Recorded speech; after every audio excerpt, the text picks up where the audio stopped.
I'm delighted to welcome Alastair McCapra, who is the CEO of the Chartered Institute of the Public Relations. He's been there since 2013, and I'm sure has seen quite a few changes over that time. Obviously, this last year and a half has been, pretty dramatic. Can you tell us how it's affected CIPR and your membership and sort of what you've done? Sure. Well, I mean, obviously last year was a gigantic shock. It's probably, once in a lifetime level of shock. We have, various scenarios planned for dealing with different levels of risk. And, they went in the bin within a couple of days and we found ourselves facing something that was just so far beyond any scenario we'd ever considered. And so that was, pretty scary while it was going on. But I have to say, the overall effect, of the whole crisis has been very positive for the CIPR. And it's allowed us to really, I think, show our strengths. And it's left us in a much better position this year than we would probably otherwise have been. So our recruitment of new members is running at record levels. Our retention of existing members is running at record levels. Our surveys of members show that they are, happy with the direction that we're taking on things. We are getting extremely positive feedback on pretty much everything we do. And I think one of the reasons for that, I suppose, is that for a lot of working professionals, their professional association is not generally front of mind. I mean, if you're a volunteer, if you're on one of our committees or one of our panels and you're actively doing something to support the CIPR, then it demands a lot from you. But most of our members aren't in that position. Most of our members join, they like to hear from us, they get involved in things now and again, but we're not really front of mind for them. And one of the things the crisis did was very much put us front and center in a way that we wouldn't normally be. So suddenly people got interested in, completing their CPD. Suddenly they got interested in membership benefits that, perhaps in better times they wouldn't want. They were delighted that we started a mental health helpline. Maybe for the first time they needed to use our legal helpline. So all of that really meant that we became more relevant to our members. I think the value of associations has really been rammed home, hasn't it, during the pandemic? What you do in terms of representing your industry or other associations and what you can do to lobby or serve members, I think has been demonstrated enormously. But that's really fantastic that your membership has increased, because that's the bottom line lifeblood of your association. You mentioned planning for Absolutely. and I think that's really interesting, because governance is obviously crucial to the successful operation of the association. What impact has sort of the digital transformation had and the pandemic had on the governance of CIPR? Well, like most organisations, we went to, pretty much doing everything on Zoom. That was a very big change, because we relied entirely on face-to-face meetings for governance before that. So I think it's had a number of changes, not all of which have yet fully worked out. So I would say that in terms of transactional things and, decision making, it's been helpful, because in-person meetings do have a tendency to wander and they can get very long. And I think being on Zoom, you have to have shorter meetings because people will just go into a coma, and it does help, I think, keep people on point. So if you've got an agenda of things to get through, you tend to get through them faster with less distraction on Zoom than you would face to face. But there is also a social element to being on, a board or a council, and there is value in meeting face to face, not necessarily because it produces better decisions, but because it produces better understanding of one person of others. And so while I think it's been great for us so far in enabling us to get through the crisis, I think longer term, if we don't get people together, there will be some consequences in terms of the performance of our board and our council. It's a kind of two effects. At the kind of top decision-making level, it's helped us be faster and more decisive. At the other end, it's helped us be more interactive, and we have a meeting which we used to have 4 meetings a year of our chairs of our member groups, and that was a big production. We'd have people coming in from Belfast, Glasgow, all over the country. It took a whole day, and now we actually have moved to having those meetings every month on Zoom, and so it's actually being able to meet in that way has enabled them to work much more effectively together. And of course we could have used Zoom before last March, but the reality was we didn't. And so I think going forward, people want to continue for the most part being on Zoom, but having some face-to-face meetings, maybe once every third, once every fourth meeting face-to-face. I mean, what about your staff? Are they working? Do you have plans to get them back into the office? We don't have an office to get them back into. We've gone completely virtual. So which was actually a very early decision for us. So a lot of organisations were kind of taking a wait and see approach and had plans to start getting people back into the office from last September. But we really took it as an opportunity and just said to everybody, look, do you want to go back to the office at all? And almost unanimously they said no. So there was a major cost saving in not having an office, but actually we didn't expect that. We didn't expect that most of our staff would say, no, we don't want to go back. Whatever the difficulties and challenges of working from home, we'd rather carry on as we are. So we made that decision last April, literally within weeks of the whole crisis kicking off. And then we didn't spend any time deciding, how we were going to work on a hybrid model. We just spent our time figuring out how to basically get everything out of our office and to the relevant person if it was required. So on the whole, people are much happier. I mean, our staff surveys show that people are much happier now than they were 2 years ago. I mean, the starting point was that most of our staff really didn't like the office. They didn't like the office we had. And I think now that everybody's out of the habit of commuting, I don't think anybody really feels that they particularly need to go back to it. So what we've got is one regular meeting of the staff in central London every month, where we do a mixture of kind of informal open time and more formal presentations, training, that kind of thing. And we've recently introduced a second day per month where there's no agenda at all. It's just a come in and work together day if you want to come in and work together. So we've just had our first of those, and we'll see how that goes. So we might end up with 2 days a month. It could be more depending on circumstances, but we'll just hire a meeting room and go in and work on that basis. So we don't have an office anymore. So it's so interesting how it's all changing and evolving. I do know that you had to make the sort of painful decision to let 25% of your staff go. That must have been tough. It was a very difficult thing to deal with. And nothing could be worse than sending people out into, the most turbulent employment market, for years. But in fact, I think, people did, they understood the need. And so we got over that just, as a team in a matter of weeks last year. And as I say, general staff morale is better than it was a couple of years ago, partly because I think coming through a crisis together always helps with team building, and people have found that the new online tools that they're using to collaborate actually help them a lot. So we've actually, not only are our staff happier, they're much more productive.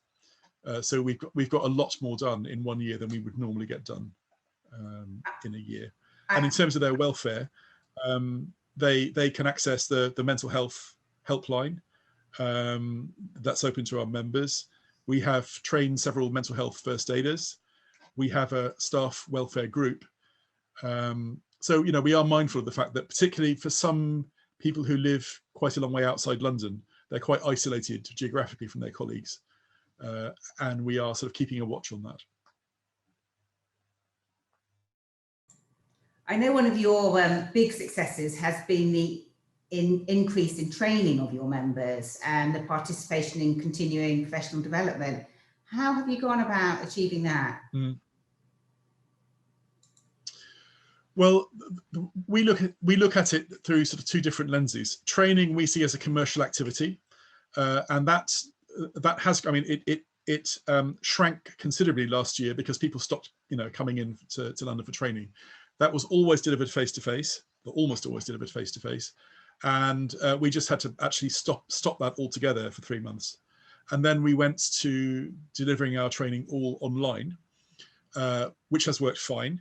Most people still want to go back to face-to-face training, but they're not yet ready to, or they don't want to commute, or those kinds of things. But going back, in previous years, yes, our training business has grown, and that's just really through paying attention to what the market wants. We're the largest provider of training in public relations, and we've managed that by being ruthless with our trainers. If they don't meet expectations, or delegates don't like them, then we let them go. And we're constantly bringing in new trainers, new courses to keep up with market need. The second thing is CPD, which is, in our view, a method of recording your learning, which could be our training, or it could be any other learning at all. We don't specify what learning members have to do. We understand that some of their relevant learning could be to do with public relations, some of it could be to do with their sector, some of it could be to do with general things like productivity, or indeed mental health, or whatever. And we encourage them to undertake reflective self-development. And so we have tools to do that. It's free for our members to use. Most of the learning activities they could do are free. And we've, I think, roughly tripled the number of people who complete CPD over the last 8 years, and that's still growing. We've achieved that really by just really promoting it very strongly and consistently year on year, and making it a core part of the CIPR offer. I mean, the CIPR is a community of people who are committed to their own self-development. If they're not committed to their own self-development, it's difficult to see really that they get that much value out of membership. And are you delivering your own training in a different format now? Obviously, before it was face-to-face, live. I mean, are you finding that you're chunking it down into smaller sort of modules? Are you delivering it in a different style? We are dividing it down into smaller modules. I mean, our traditional training, because for the most part we were asking people to take a day and come in to central London, all of our courses were day long or half day long. And that's just not really viable online. So yes, we had to sort of chop up and redivide the existing offer into smaller pieces. How much smaller is an interesting question, because you can chunk it up so small that it just, it's you might as well just go on YouTube really. I mean, it's not really a training experience. However, we've actually been quite slow on this because the market keeps telling us that what it wants is a return to face-to-face. So we are expecting that when things improve, people will want to go back to face-to-face. So for that reason, I've been a bit cautious about over-investing in reconfiguring all the training and over-investing in online platforms and that kind of thing, because at the moment it looks to me as though those things would have a fairly short lifespan. I mean, that's interesting. I mean, we run training, and I don't think we're going to go back to live training. But I guess different markets have different appetites, don't they? That's what people tell us. So last year they all said, people booked for courses in April, May, June. They were all cancelled. They were all deferred. And we said to people, you have the option of doing it online, or you can wait and do it later face to face. And almost unanimously said, oh, we'll wait and do it later face to face. And then like 2 days before, they all pulled out and said, no, we don't actually want to come in. Mm-hmm. So, they're quite clear in terms of what they want, that they want it to be face to face. But at the moment, when it comes to it, they can't quite muster the courage to bring themselves into central London. Also, for our members, it relates to the earlier question you said about governance. Our members spend all their time on electronic devices looking at screens. And for them, a day out to think about themselves and train them is a really important thing. So they really do like having that day, and everyone says, oh, it's more convenient and you can do it in your own time. Yeah, but they don't want to do it in their own time. They want to do it in their employer's time. When they're out of the office, they've not got other devices bothering them. They're not being distracted, and they can just focus on their own learning. So, but we'll see. I mean, who knows? We may not go back to anything like completely normal for a very long time. In which case, the picture will change. You will have to adapt. What about your transformation to virtual events? How has that gone? Well, we've got different sorts of events. Most of our events would have been organised in the past by our member groups. So they'd have been national, regional events or events run by our special interest groups. And they would normally have run in an evening and attracted maybe 30 or 40 people. All of those have gone online. They're all virtual.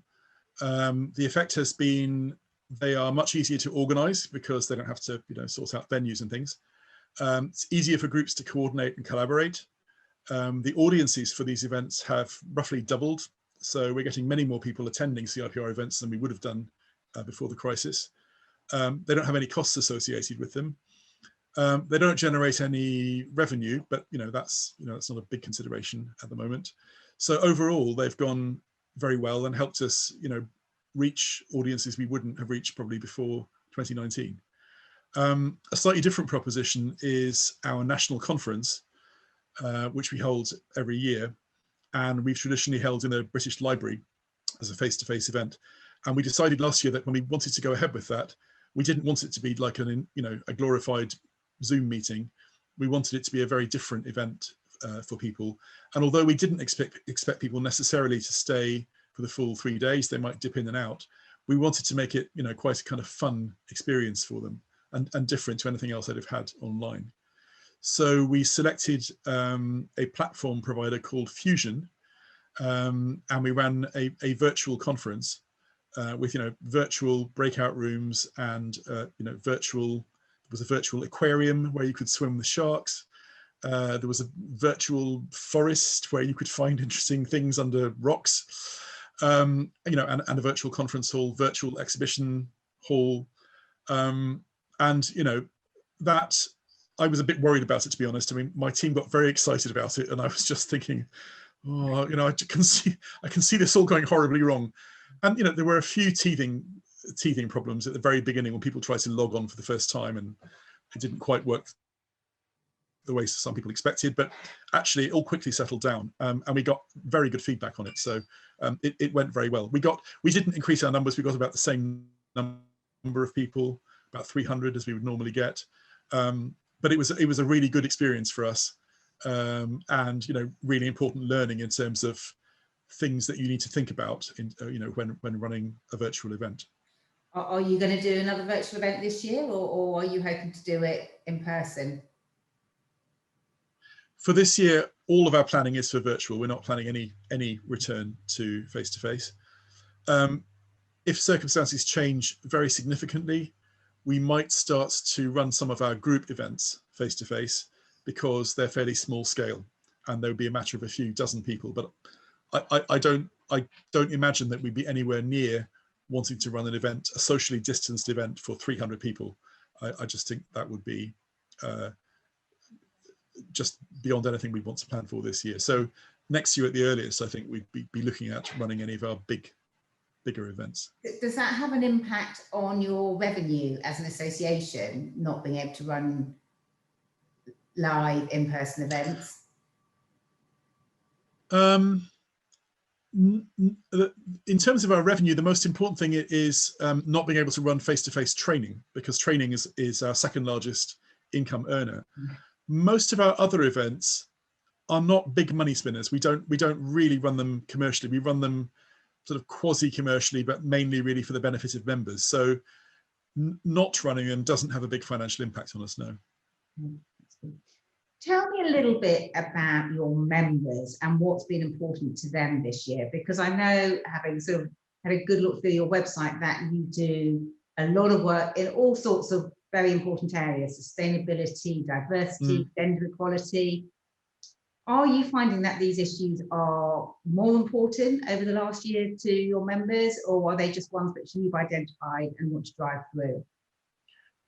I mean, yes, we have found them more important, and many of those things have been created or updated in the light of requests from members, and that's because you've asked me about the welfare of our staff and how they're doing.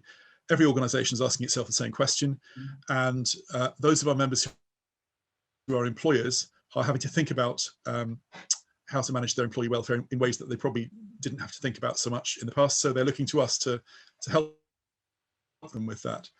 The other thing that's happened, I think, is that many of our members who are, let's say, small to medium-sized agencies have had a radical shift in their client base.